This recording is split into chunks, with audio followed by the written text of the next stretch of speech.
Claire André fait partie des 5 bruiteuses de cinéma en France. Dans son studio à Paris, elle recrée à la main des centaines de sons du quotidien.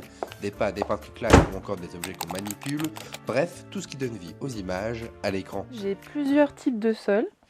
Donc je vais avoir béton lisse, là j'ai une plaque en métal, du carrelage, de la moquette, des parquets, plusieurs parquets.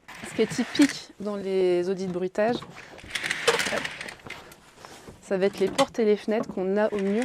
Et du coup, voilà, j'ai plusieurs types de portes, de fenêtres qui vont me permettre aussi de recréer tout ce que je peux voir à l'écran. Les bruiteurs, on a des dizaines de valises remplies de tout et n'importe quoi, que ce soit des jouets, de la vaisselle, des objets en métal, des sacs à main, des lunettes. Enfin, on a vraiment tout ce que vous pouvez imaginer. Cette année, 3 films sur lesquels elle a travaillé sont présentés au Festival de Cannes, dont le court-métrage d'animation de Mathilde Bédouet, Dernier printemps. Je vais vous montrer quelques passages que je vais refaire pour vous montrer un peu comment ça fonctionne. Alors en fait, j'ai l'image principale que je dois bruiter.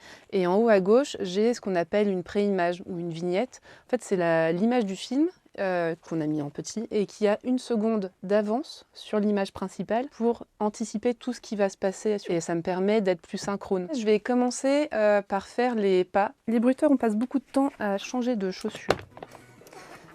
Et on est amené à mettre toutes sortes de chaussures aux pieds, des talons, des claquettes. Faire un petit tas.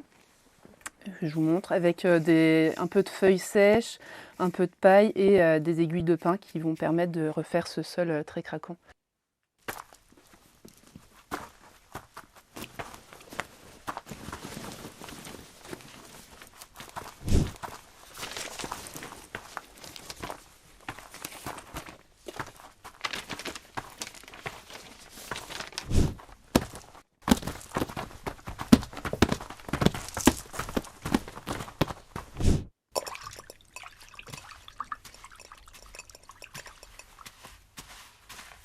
Ok. Donc là, j'ai joué le poisson qui panique un peu dans l'eau. J'interprète aussi les poissons.